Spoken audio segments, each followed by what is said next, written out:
اعوذ باللہ من الشیطان الرجیم بسم اللہ الرحمن الرحیم نحمدہ و نصلی علی رسولہ الکریم۔ ایک بہت عجیب اور بہت نازک، بہت ہی حیران کن بات کہی جاتی ہے کہ وہ فہم جو محمد الرسول اللہ صلی اللہ علیہ وسلم کے شعور مبارک میں تھا، اس شعور مبارک سے قرآن کا مفہوم متعین کرنا چاہیے۔ اس کے ساتھ ابو العلا مودودی صاحب نے کہا تھا کہ مزاج شناس رسول صلی اللہ علیہ وسلم، انہوں نے یہ اصطلاح ایجاد کی تھی۔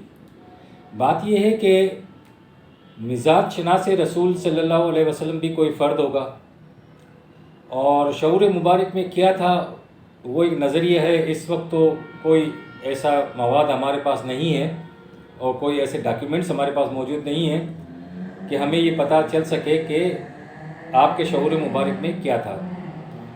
ظاہر ہے ایسا کرنے کے لیے پھر کسی انفرادی فرد کی طرف جانا پڑے گا۔ میں نے آپ کو پچھلی ویڈیوز میں بتایا تھا کہ وہی جب نازل ہوتی ہے کسی فرد پر، نبی پر، تو وہ ایک فرد ہوتا ہے، تو انفرادی وحی کی حیثیت انفرادی ہوتی ہے جو وہ کسی فرد پر، بشر پر نازل ہوتی ہے۔ لیکن جب وہ نازل ہو چکتی ہے، اس کے بعد جب وہ رسول اعلان عام کرتا ہے رسول کے منصب سے، تو پھر وہ انفرادی نہیں رہتی، وہ اجتماعی ہو جاتی ہے۔ تو اب ہمارے پاس جو ہے وہی اجتماعی حالت میں ہے، اجتماعی شکل میں ہے۔ اب اجتماعی شکل کی وحی کو آپ کس طرح سے کوئی ایک فرد جو ہے وہ اس کی مفہوم کو متعین کر سکتا ہے، یا اس کی وضاحت کر سکتا ہے، یا اس پر یہ اعتبار کیا جا سکتا ہے کہ یہ صحیح ہے؟ ظاہر ہے کہ یہ ممکن نہیں ہے، یہ ایک جماعت کا ہی کام ہے جو یہ کرے۔ اچھا، بات اس کے علاوہ آگے بھی ہے، یہ نہیں ہے کہ یہ صرف شعور مبارک میں کیا تھا اسے پتہ کیا جائے، یا مزاج شناس رسول ہی یہ بات طے کر سکتا ہے۔ بات یہ ہے کہ ہمارے یہاں ایک تو یہ نظریہ ہے کہ اسلاف نے جو قرآن کو سمجھا ہے وہ صحیح سمجھا ہے، اس لیے کہ وہ اس دور سے زیادہ قریب تھے۔ ایک بات تو یہ، ایک نظریہ یہ بھی ہے، اور ایک نظریہ یہ بھی ہے کہ حدیث کے ذریعے تشریح کی جا سکتی ہے، اور یا اس کی جزیات جو ہیں وہ حدیث کے ذریعے متعین کی جا سکتی ہیں۔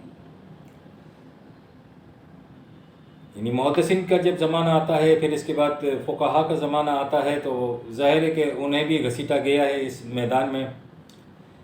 قرآن مجید کی تمام آیات جو 6236 یا 336 آیات ہیں، اس میں 10% آیات جو ہیں وہ سمجھ لیں ایسی ہیں کہ جن کی تشریح حدیث کے ذریعے کی جا سکتی ہے، یا جزیات جو ہیں وہ حدیث کے ذریعے متعین کی جا سکتی ہیں۔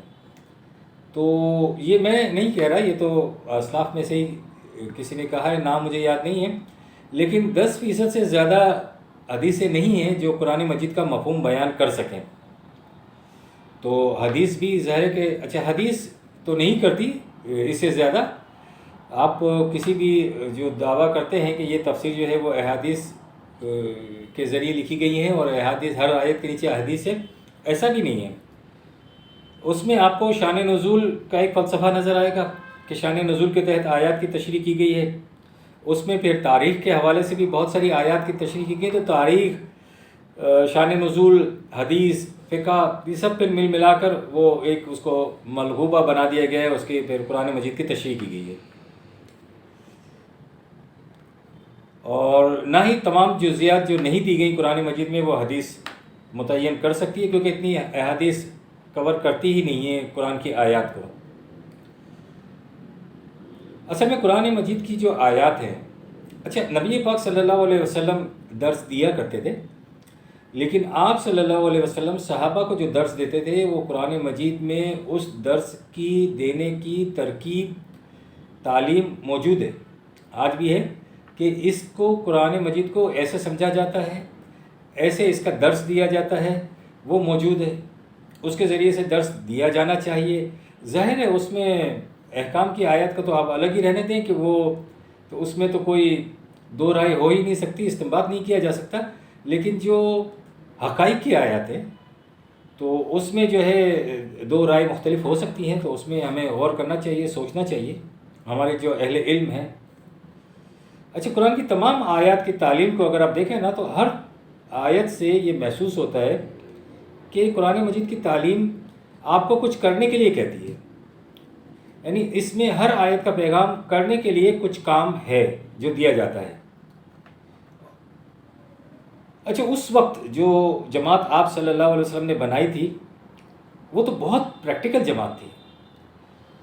یہ سمجھنا، سمجھانا، بحث، مباحثہ جو ہم کرتے ہیں، یہ سب چیزیں فلسفے سے تعلق رکھتی ہیں۔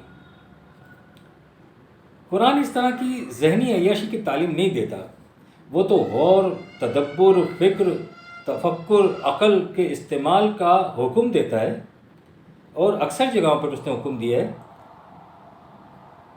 وہ جماعت جو تھی، وہ لوگ جو تھے، وہ عرب جو تھے، وہ کام کرتے تھے اور اس کام کرنے کے حکم کو صحیح سمجھتے تھے۔ وہ اس طرح نہیں تھے کہ قرآن مجید سامنے رکھا ہوا ہے اور شاعروں کی طرح سے وادی وادی گھومو ہو رہے ہیں۔ وہ ایسے تھے کہ کام کرتے کرتے کچھ دیر ٹھہر کر اپنا جائزہ لیتے تھے اور دیکھتے تھے کہ وہ خود صحیح راستے پر ہیں یا صحیح راستے پر نہیں ہیں، کہیں ان کا قدم جو ہے غلط راستے پر تو نہیں اٹھ گیا۔ ایسا تو نہیں ہے کہ قرآن مجید نے جو منزل بتائی ہے اس سے وہ قریب ہونے کی بجائے اس سے دور ہوتے جا رہے ہیں، وہ اس فکر میں رہتے تھے۔ یہ تو آج تک کسی نے دعویٰ نہیں کیا کہ میں نے قرآن کو آسان زبان میں آپ کے سامنے پیش کر دیا ہے، ایسا نہیں ہے۔ ہمارے یہاں بھی 100 سال کے عرصے میں جو کام ہوا ہے ایسا کسی نے بھی دعویٰ نہیں کیا، یا میں نے آپ کو سمجھا دیا ہے، ایسا بھی نہیں ہے، یا میں نے بہت درست طریقے سے اس کو سمجھا دیا ہے۔ ایک بات کی جاتی ہے کہ اس دور کے لوگ عرب تھے، وہ ہر لفظ کے معنی جانتے تھے، تو ان کے لیے کوئی نئی چیز نہیں تھی، وہ ان کو تو پتہ تھا، سمجھتے تھے وہ۔ اس بات کا کوئی ثبوت نہیں ہے کہ ایسا ہی تھا، یہ بات صرف کہی جاتی ہے، اور نہ ہی یہ عقل سے قریب تر بات سمجھی جا سکتی ہے۔